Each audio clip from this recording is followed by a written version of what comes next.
একেই বলে কারো পৌষ মাস আর কারো সর্বনাশ।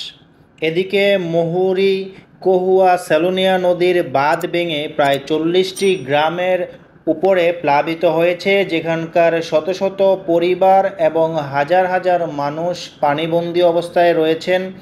তারা বেঁচে থাকার আশায় কোনো রকমে তাদের পরনের জামাকাপড় এবং কি গবাদি পশুগুলো নিয়ে উঁচু এবং আশ্রয়কেন্দ্রে উঠেছে, যেখানে তাদের স্বপ্ন নেমে এসেছে শূন্যের কোঠায়।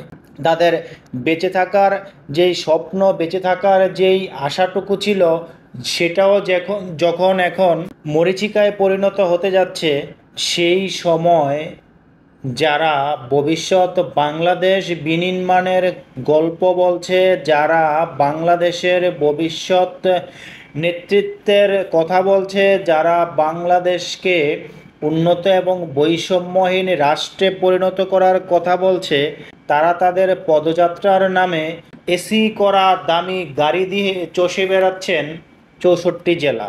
অথচ এইদিকে মানুষ অনাহারে আছে, না খেয়ে আছে। তারা কি খাবে আগামীকাল সেই জিনিসটা তাদের জানা নেই। তারা কোথায় যাবে, তাদের যেই বন্যা পরিস্থিতি, কবে উন্নতি হবে, তাদের যে বসত বাড়ি, ভিটা, ফসলি জমি, ফসল নষ্ট হয়েছে, সেগুলো নিয়ে তারা চিন্তায় ব্যস্ত।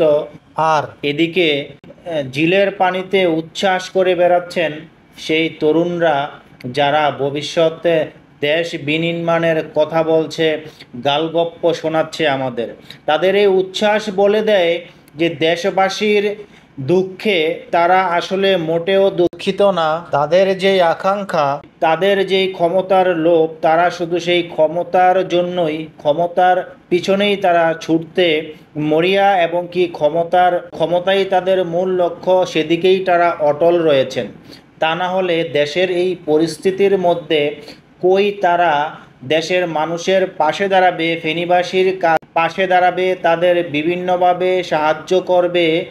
তা না করে তারা দামি এসি গাড়ি দিয়ে ঘুরে বেড়াচ্ছে, আর রাস্তায় নেমে ঝিলের মধ্যে গোসল করে আনন্দ উচ্ছ্বাস করে তাদের মার্কা, যেটা তাদের মার্কা নিয়ে স্লোগান দিয়ে তারা জনগণের মধ্যে একটি তামাশা সৃষ্টি করছে। এই হচ্ছে তাদের অবস্থা। তারা ভবিষ্যতে কিভাবে বাংলাদেশের মানুষের পাশে দাঁড়াবে, বাংলাদেশের মানুষের বিপদে, বাংলাদেশের মানুষের দুঃখে তারা দুঃখিত হবে, এই বিষয়টা অন্তত আমার বোধগম্য না। আপনাদের যদি হয়ে থাকে আপনারা জানাবেন অবশ্যই।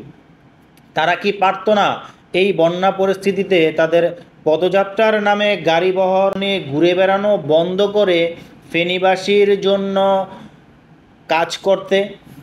যেখানে দেশের সাধারণ মানুষ, বিভিন্ন পেশাজীবীর মানুষ, বাংলাদেশের সেনাবাহিনী, কোস্টগার্ড এবং কি অন্যান্য নিরাপত্তা বাহিনীরা ফেনীবাসীকে উদ্ধার কাজে, তাদেরকে আশ্রয়কেন্দ্রে নিয়ে যাওয়া এবং বিভিন্ন সেবা প্রদান করতে ব্যস্ত সময় পার করছে, সেদিকে তারা আনন্দ উল্লাস করে ঘুরে বেড়াচ্ছে।